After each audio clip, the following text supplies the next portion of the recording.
A paz de Jesus para você. Este vídeo é uma continuidade do vídeo anterior intitulado A Grande Batalha, parte 1, onde nós falamos sobre a realidade de estarmos vivendo em meio a uma grande guerra espiritual. Falamos da necessidade de estarmos prontos para combater e para que sejamos vencedores. Falamos que precisamos reconhecer que quem está à nossa frente é Deus, é Ele quem nos dá a força necessária para combatermos e sermos vencedores. Falamos que não é com armas humanas que lutamos e sim com armas espirituais, e destacamos também a importante necessidade ou indispensável necessidade de revestirmos diariamente da armadura de Deus, sendo ela o cinturão da verdade para que possamos combater toda enganação e toda mentira lançada pelo inimigo, a couraça da justiça para que possamos proteger o nosso coração de todo mal, de todo ódio, de todo ressentimento, e que ele seja a morada de Deus, do seu amor. Estarmos com os pés calçados com o Evangelho, para que onde quer que passemos e a quem quer que seja, possamos anunciá-lo. Estarmos também empunhados com o escudo da fé, para que possamos sermos protegidos de toda espécie de dardo inflamado enviado pelo maligno, para nos esmurecer na fé, para nos desanimar, ou para nos causar dúvidas e incertezas. Estarmos também com o capacete da salvação, para que protejamos a nossa mente e que ela esteja sempre focada em Deus no céu. E falamos também sobre a espada do Espírito, que é a própria palavra de Deus. Mas após meditarmos sobre tudo isso, é preciso também sabermos como é que um verdadeiro soldado se comporta em meio a uma grande batalha.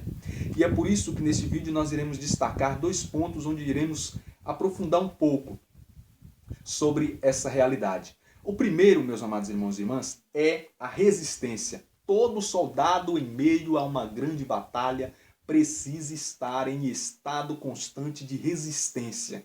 Precisa estar em estado constante de alerta. Ele não pode dormir, ele não pode dar moleza. Ele precisa estar atento ao que acontece ao seu ao redor.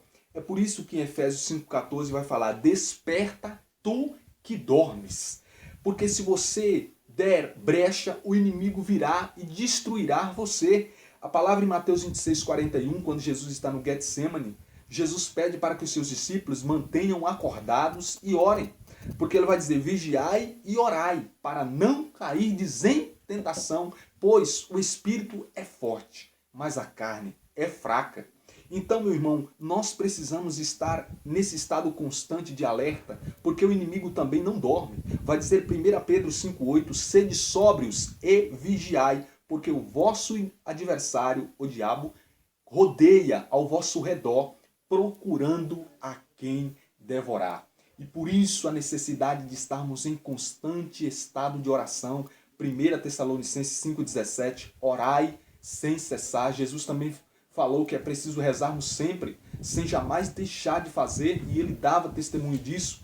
E a palavra diz em João 15,4, o próprio Jesus fala: permanecei em mim e eu permanecerei em vós. 1 Coríntios 15,58, sede firmes e inabaláveis. E a palavra diz no Salmo número 1, versículo 2, feliz daquele que se compraz, que se alegra no serviço do Senhor e medita a sua lei dia e noite, ou seja, nos dando a ideia de constância, de estarmos sempre com a palavra de Deus no nosso coração, na nossa mente. Uma ordem a Josué, quando tomou a liderança de levar o povo até a terra prometida, Deus falou a ele no capítulo de número 1, versículo 8, traze sempre na sua boca as palavras deste livro, medita-o dia e noite e cuida sempre de praticá-lo.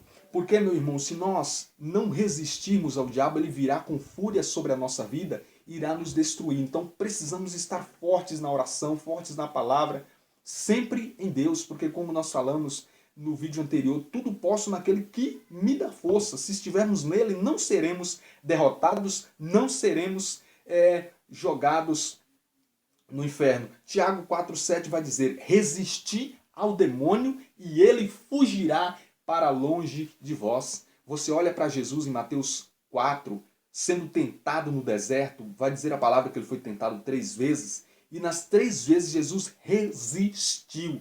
E vai dizer no fim da tentação ali de Satanás com Jesus, que o diabo fugiu e procurou uma oportunidade nova de voltar a tentar Jesus. Então nós precisamos ser fortes, nós precisamos estar atentos, alertas, acordados em meio a esse grande combate. Mas você pode dizer, mas por trás dessa armadura que eu tenho, que eu sei, que eu preciso usar, por trás de todas essas técnicas espirituais, ainda existe um ser humano de carne e osso. É aí que vem o grande segredo. Nós sim somos humanos e fracos, e pode até ser que durante essa batalha nós caiamos, nós recebemos algum golpe do inimigo que não esperávamos e caiamos no pecado, desanimemos por um momento, mas a grande questão, o soldado pode até se ferir, mas o que ele não pode é desistir. Porque Provérbios 24:16 vai dizer: 7 vezes cai o justo, mas 7 vezes ele se levanta. Joel capítulo 4, versículo 10, que mesmo enfermo diz: eu sou guerreiro. Mesmo o enfermo precisa falar: não, eu sou guerreiro. Então se eu pequei, se eu cair, não vou permanecer caído. Eu vou me levantar, eu vou recomeçar, eu vou manter a minha espada erguida. A grande questão é você insistir sem jamais desistir, porque Deus vai te dar a vitória nesse combate. O segundo ponto, o verdadeiro soldado espiritual, ele não pode lutar segundo a lógica desse mundo, segundo a lógica da terra. Ele precisa lutar segundo o reino de Deus. E ser um soldado, meu irmão, para o reino de Deus, significa ser contradição. A profecia sobre Jesus pela boca de Simeão em Lucas 2,34 era: este menino será um sinal de contradição. Então o mundo pensava de uma maneira e Jesus pensava de outra. O mundo esperava que Jesus fosse uma pessoa e Jesus era outra.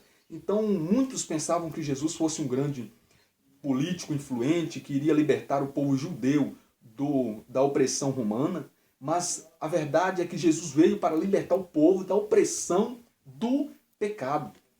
Então Jesus nasce numa manjedoura, Jesus cresce simples, humilde, manso e se entrega na cruz, morre por nós na cruz, uma pessoa aparentemente derrotada, mas que no final se torna vencedora. Ele contradiz o mundo, mas vence o mundo, como vai dizer João 16:33. E ao final ele nos dá a grande graça de estarmos no céu um dia com ele. E vai dizer a palavra em Apocalipse: eu fui até a região dos mortos e tomei as chaves da região dos mortos. Então nós agora temos a liberdade de ir para o céu por causa da diferença de um homem. Então, ser cristão, ser soldado é loucura. Vai dizer a palavra em 1 Coríntios 1,18. A linguagem da cruz é loucura para os que se perdem, mas é salvação para aqueles que creem. Se você pega as bem-aventuranças de Mateus 5, realmente parece uma loucura. Felizes os pobres, felizes os que choram, felizes os mansos que não usam de violência para vencer, felizes os de coração puros. Então é uma contradição com o mundo. Mas olha só o que diz 1 Coríntios 1,25.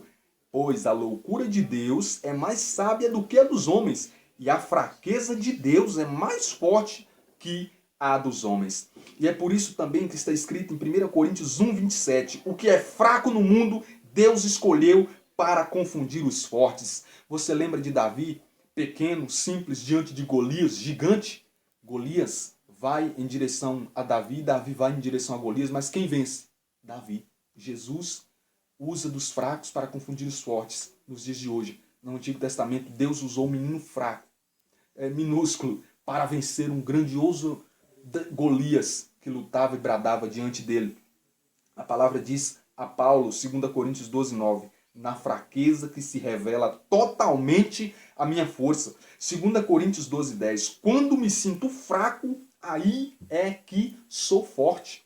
Então ser soldado no reino de Deus é motivo de contradição. O Senhor pede para que nós tomemos os últimos lugares em vez de sentar nos primeiros, não procurar a própria glória, não procurar os elogios e os aplausos, porque assim foram os antigos falsos profetas. Ele nos ensina a humilhar para sermos exaltados, e a quem bater numa das nossas faces, nós ofereçamos a outra. É esse o ensinamento de Jesus para quem quer vencer. Quem tenta lutar segundo o mundo acaba perdendo junto com ele, porque ali está a vontade do inimigo para cada um de nós. Quando se trata do pecado, por exemplo, em vez de enfrentar e dizer, não, eu consigo vencer porque eu sou santo, porque eu sou forte, O Senhor nos pede, o Senhor nos chama a fugir. Eclesiástico 21, versículo 2.